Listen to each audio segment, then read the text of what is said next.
Shalom Bapak Ibu saudara-saudariku yang terkasih dalam Kristus Yesus. Kita bertemu lagi dalam acara Satu Bagi. Sapaan Tuhan bagi kita.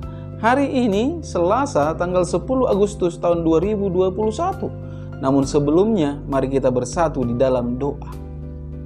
Damai sejahtera Allah yang melampaui segala akal, itulah yang memelihara hati dan pikiranmu di dalam Kristus Yesus Tuhan kita. Amin. Saudara yang terkasih dalam Kristus Yesus, sapaan Tuhan bagi kita hari ini terangkat dari kitab Mazmur pasal yang ke-17 ayat yang ke-5. Demikian firman-Nya. Langkahku tetap mengikuti jejakmu, kakiku tidak goyang, sampai sejatuh firman Tuhan. Saudara yang terkasih, saya mengangkat tema dari kebenaran firman ini, yaitu mengikuti jejak Tuhan. Saudara yang terkasih dalam Kristus Yesus, kalau dikatakan mengikut jejak Tuhan, tentu kita harus mengikut jejak Kristus yang adalah kebenaran dan keadilan serta kasih adanya. Mengapa?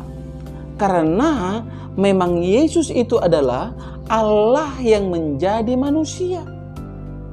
Melalui Yesuslah kita mengenal keberadaan eksistensi dari Tuhan Allah kita. Itu Allah Abraham, Ishak dan Yakub.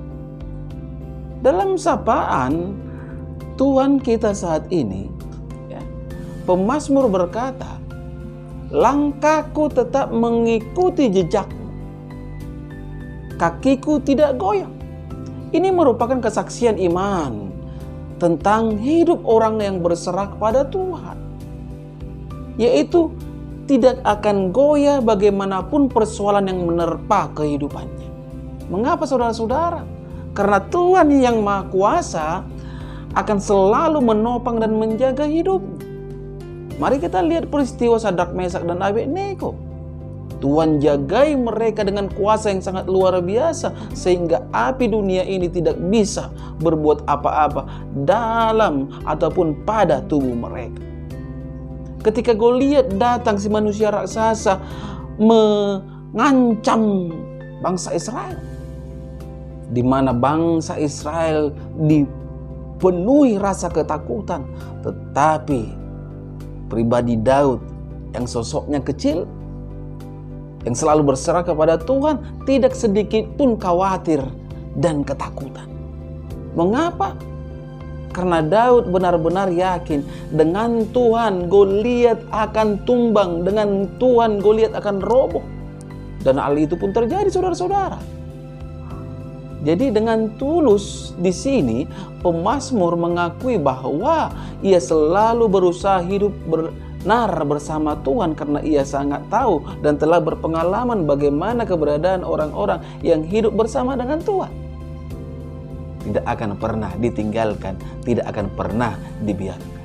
Saudara yang terkasih dalam Kristus Yesus, dalam Matius 16 ayat ke-24 dikatakan, lalu Yesus berkata kepada murid-muridnya, setiap orang yang mau mengikut aku, ia harus menyangkal dirinya, memikul salibnya, dan mengikut aku. Artinya apa? Artinya setiap pengikut Yesus harus mampu menyingkirkan egonya. Tidak hanya menang sendiri. Harus yang ia katakan yang harus terjadi. Tidak, saudara-saudara. Dan rela menderita atau rela berkorban. Itulah pengikut Yesus. Jangan hanya sedikit masalah langsung ketakutan, saudara-saudara. Seperti murid-murid Yesus yang berkata kepada Yesus, kita akan binasa ketika diterpa badai di tengah lautan. Yang akhirnya Yesus berkata dalam Lukas 8 ayat ke-25a. Lalu katanya kepada mereka, di manakah kepercayaanmu? Saudara yang terkasih, sebagai pengikut Kristus, kita tidak dapat menghindarkan diri dari penderitaan dan persoalan. Sebab selain kita dikaruniai percaya, juga dikaruniai menderita bagi Kristus.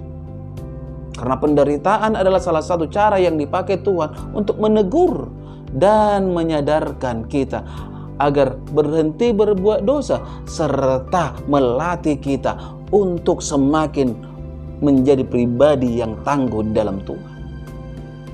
Tuhan Yesus sendiri meninggalkan teladan mengenai penderitaan secara badani kepada setiap orang yang percaya. Dalam Ibrani 5 ayat ke-8 dikatakan, saudara-saudara, dan sekalipun ia adalah anak, ia telah belajar menjadi taat dari apa yang telah dideritanya. Artinya Yesus sendiri menderita, saudara-saudara, Allah yang menjadi manusia. Tentu barang siapa yang menjadi pengikut Yesus harus mengikut jejaknya. Penuh penderitaan karena memang dunia ini tidak ada satu orang pun yang disenangi oleh dunia ini. Sehingga persoalan akan selalu dimunculkan, diperhadapkan. Agar bagaimana? Agar iman kita terkecoh. Saudara yang terkasih, ingatlah bahwa setiap penderitaan akan menghasilkan ketaatan dan menarik seseorang mendekat kepada Tuhan. Serta tepat pada waktunya berkat Tuhan akan nyata dalam hidupnya. Lantas bagaimana dengan perjalanan hidup kita?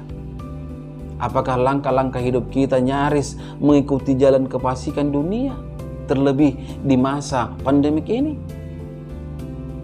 Amin. Kita bersatu dalam doa. Terima kasih Bapa di surga, oleh kebaikan-Mu dan kemurahan-Mu hamba bisa ada sebagaimana ada pada saat ini. Terlebih lagi kebenaran firman-Mu bisa berkumandang melalui media YouTube ini di pagi hari ini. Ini semua hanya dikarenakan kebaikan Tuhan. Terima kasih Bapa. Firman-Mu yang mengingatkan kami untuk mengikut jejak Tuhan, yaitu hidup dalam kebenaran, keadilan, dan kasih. Di dalam jejak Tuhan ada kesetiaan. Mari Engkau meteraikan kebenaran firman-Mu dalam kehidupan setiap pendengar dimanapun mereka berada Bapa. Olehnya mereka beroleh kekuatan ketika mereka lemah. Mereka akan mendapatkan kesembuhan ketika mereka sakit. Mereka akan mendapatkan jalan keluar ketika mereka berhadapan dengan persoalan dan permasalahan.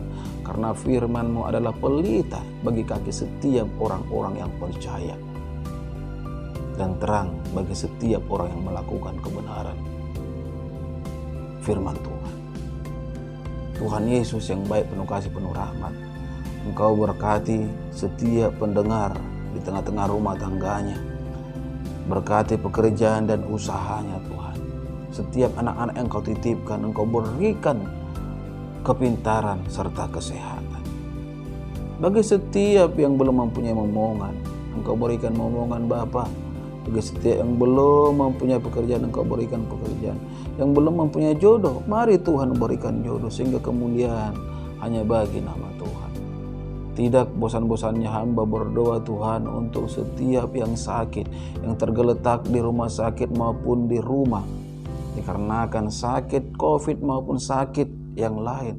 Hamba memohon Tuhan dalam kerendahan hati, mari Engkau jamah setiap tubuh yang sakit. Hamba percaya oleh bilur-bilur Yesus, segala yang sakit akan beroleh kesembuhan. Hamba berdoa untuk istriku yang kusayang yang ada di Batam, yang agak kurang sehat. Jamah tubuhnya sehingga ia beroleh kesehatan. Hamba percayakan Tuhan istriku hanya ke dalam tangan pengasihan-Mu. Begitu juga keluarga aku yang tidak bisa ku sebut satu persatu. Dimanapun mereka berada, siapapun, Tuhan nyatakan kuasa kesembuhan bagi mereka. Dalam nama Kristus Yesus, hamba berdoa dan mengucap syukur. Amin. Shalom buat kita semua, salam sehat.